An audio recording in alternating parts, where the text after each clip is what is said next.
Nadreen, आप देख रहे हैं क्राइम टाइम न्यूज। मैं हूं आपका दोस्त Qaiser Khan, bureau chief crime time news. हर तरह की खबर से जुड़े रहने के लिए हमारे चैनल को लाइक करें, सब्सक्राइब करें और देखते रहिए क्राइम टाइम न्यूज।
రాష్ట్ర ప్రభుత్వము జీవో నెంబర్ 80 ద్వారా ఈరోజు బదిలీలకు సంబంధించిన ప్రక్రియ ప్రారంభం చేసింది.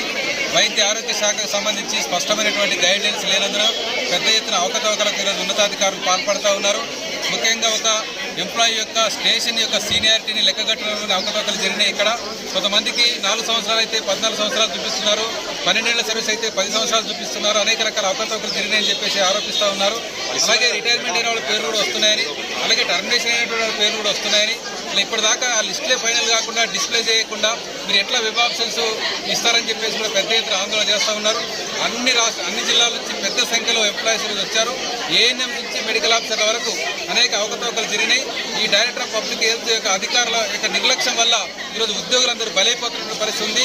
ఇప్పటికే 317 జీవో పరిష్కారం కాలేదు, అలాగే ప్లేస్ల అలాట్మెంట్ జరగలేదు, అలాగే అనేక రకాల సమస్యలు ఇంకా పెండింగ్లో ఉన్నాయి. చాలా కేటర్లకు ప్రమోషన్లు కూడా లేవు. ఆ ప్రమోషన్లు జరగకుండా 317 ఇష్యూ పరిష్కారం కాకుండా బదిలీల ప్రక్రియ చేపట్టడంతో ఆ లిస్టులో సీనియారిటీ తయారు చేయడంలో అనేక రకాల అవకతవకలు ఉన్నాయి. ముఖ్యంగా సర్వీస్ రికార్డు ఉంటుంది, ప్రతి ఎంప్లాయీకి ఒక సర్వీస్ బుక్ ఉంటుంది. ఆ సర్వీస్ బుక్లో ఎంట్రీ అవుతుంది, ఎక్కడ పనిచేసిండో, ఎన్ని సంవత్సరాలు పనిచేసిండో, సర్వీస్ అనేటువంటి ఉంటుంది. అది చూసుకొని రాయాల్సినటువంటి యూడీసీలు కానీ అధికారులు కానీ వాళ్ళ యొక్క నిర్లక్ష్య ఫలితంగా ఈరోజు ఎంప్లాయీస్ చాలా ఇబ్బంది పడుతున్నారు. మెడికల్ అండ్ డిపార్ట్మెంట్ వ్యవస్థ అంతా కూడా అస్తవ్యస్తంగా ఉంది. మరి మంత్రి గారు పట్టించుకోరు, సెక్రటరీ పట్టించుకోరు, డైరెక్టర్లు పట్టించుకోరు. ఈ వ్యవస్థ పెద్ద ఎత్తున నాశనమయ్యే పరిస్థితి వచ్చింది. కాబట్టి ఉద్యోగుల యొక్క మనోభావాలకు అనుగుణంగా మళ్ళీ మొత్తం కూడా రీఎంక్వైరీ చేయాలి, లిస్టులను కూడా మళ్ళీ కొత్తగా తయారు చేయాలి, ఆ తర్వాత పీరియడ్ కూడా ఇవ్వాలి, బదిలీ యొక్క ట్రాన్స్ఫర్ పీరియడ్ కూడా పెంచాలని చెప్పి సందర్భంగా అందరూ కోరుకుంటున్నారు. కాబట్టి ఆ రకంగా ప్రభుత్వం చర్యలు తీసుకోవాలని, ముఖ్యంగా డైరెక్టర్ ఆఫీసులో జరిగే అవకతవకలు అరికట్టాలని చెప్పేసి మేము కోరుతున్నాం. మీరు ఎవరినైనా సంప్రదించారా సార్ ఇప్పటివరకు? నా Telangana nurses association state general సెక్రటరీగా మాట్లాడుతున్నాను. ఒక నర్సెస్ ఇష్యూనే కాదు, టోటల్ తెలంగాణలో ఉన్నటువంటి ఉద్యోగుల ఐక్యత గురించి ఇక్కడికి మేము వచ్చాము. ఆ సీనియారిటీ లిస్టులో అర్ధరాత్రులలో రిలీజ్ చేయడం చాలా పెద్ద తప్పు.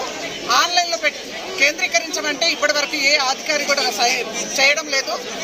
జోనల్ సిస్టమ్స్ 7 జోన్స్ ఫామ్ చేసిన తర్వాత 7 జోన్స్లలో ఉన్న సీనియారిటీని అప్డేట్ చేసినట్టయితే ఈరోజు ఇంత పెద్ద ఎత్తున ఎంప్లాయీస్ ఎవరు హెడ్ ఆఫీస్కి రాకపోయే వాళ్ళు. మల్టీ జోన్ 1, మల్టీ జోన్ 2 ఉన్న ఎంప్లాయీస్ని కూడా జిల్లాల నుంచి ఇక్కడికి వచ్చి మీకున్న గ్రీవియన్సెస్ని ఇక్కడ ఇవ్వండి అని చెప్పేసి పెద్ద ఎత్తున ఒక కూలీలకు కూడా లేని పరిస్థితి ఎంప్లాయీస్ ఇక్కడ కిటికీల దగ్గర నిలబెట్టి గ్రీవెన్స్ తీసుకోవడం జరిగింది.